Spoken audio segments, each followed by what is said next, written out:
প্রতিরোধের ক্ষমতা আর মেনেছে মমতা। প্রতিরোধের ক্ষমতা, প্রতিরোধের ক্ষমতা, প্রতিরোধ।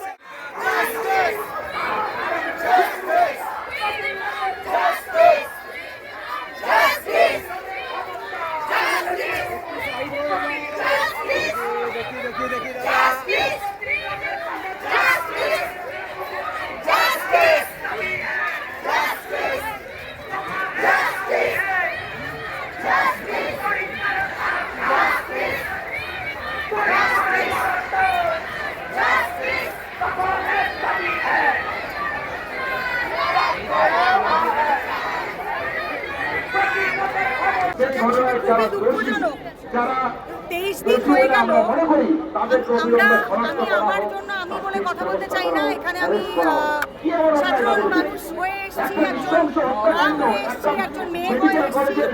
প্রতিনিয়ত আমাদের যে ভয় নিয়ে থাকতে হয়, আমরা নিজেদের লড়াইয়ের জন্য এসেছি, তোমার জন্য লড়াই করতে এসেছি। যারা আজকে এসে পৌঁছতে পারেনি তাদের ভাবে লড়াইটাও করতে এসেছি। এই প্রিন্সিপালকে এখনো কেন অ্যারেস্ট করা হলো না? এই প্রিন্সিপাল এত কি করে তার কাছে এত ক্ষমতা থাকতে পারে, বা সে এমন কি তথ্য জানে যে এতজন মানুষ, এতজন জনসাধারণের কথায় কান না দিয়ে শুধু ওই একজন ব্যক্তিকে বাঁচানোর জন্য প্রশাসন, পুলিশ, সরকার, মানে কেন্দ্রীয় রাজ্য, এতজন লয়ার দল, 21 জন সবাই লড়াই করছে যাতে ওই একজন মানুষকে বাঁচানো যায়। সেই মানুষ কি এমন তথ্য জানে তাকে বাঁচানোর জন্য এত কিছু কাণ্ড করছে? আর একটা এরকম নির্মম একটা রেপ কেস, একটা এরকম নির্মম একটা মার্ডার, সেটার যদি জবাব সরকার না দিতে পারে। আর আমি সোশ্যাল মিডিয়ায় আমরা সারাক্ষণ দেখছি যে আমাদের সরকারের পক্ষ থেকে যারা কথা বলছে তারা নানানভাবে সোশ্যাল মিডিয়ায় বলছে বা বিভিন্ন নিউজ চ্যানেলে গিয়ে বলছে যে বিচার তো পেয়ে গেছি আমরা, কারণ ওই একজন লোককে ধরা হয়েছে, যেটা কি ধর্ষণ। জনসাধারণ তো বোকা নয়।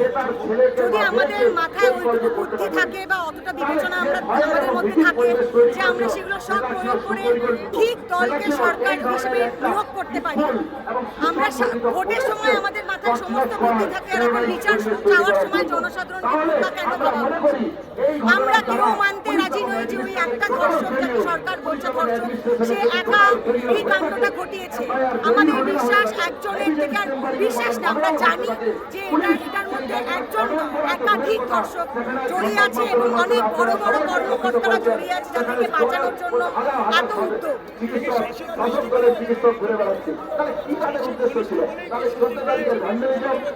জনসাধারণ ঘনিষ্ঠতা নয়, এইটুকু আমরা জানি যে আমাদের ঘনিষ্ঠ লোকেরা এদের মধ্যে নেই। যারা আছে এবং এই বিচারটা একটি মেয়ের জন্য চাওয়া হচ্ছে না, আমাদের সকলের জন্য চাওয়া হচ্ছে। যারা আমরা বাবা মা, যারা আমরা মহিলা, আমাদের সকলের জন্য এটা চাওয়া। কারণ আমরা ছোট থেকে শুনে এসেছি বা শুনতে শুনতে বড় হয়েছি যে সরকারি কর্মক্ষেত্র, সরকারি হাসপাতাল, সরকারি অফিসগুলো হচ্ছে সবচেয়ে সেফ।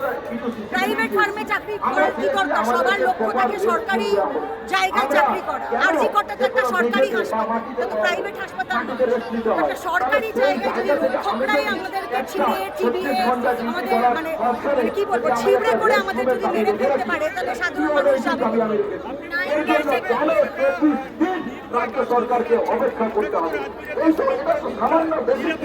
আমি আমার রাত্রিতে একটা শুটিং নিয়ে কথাই বলতে চাই না।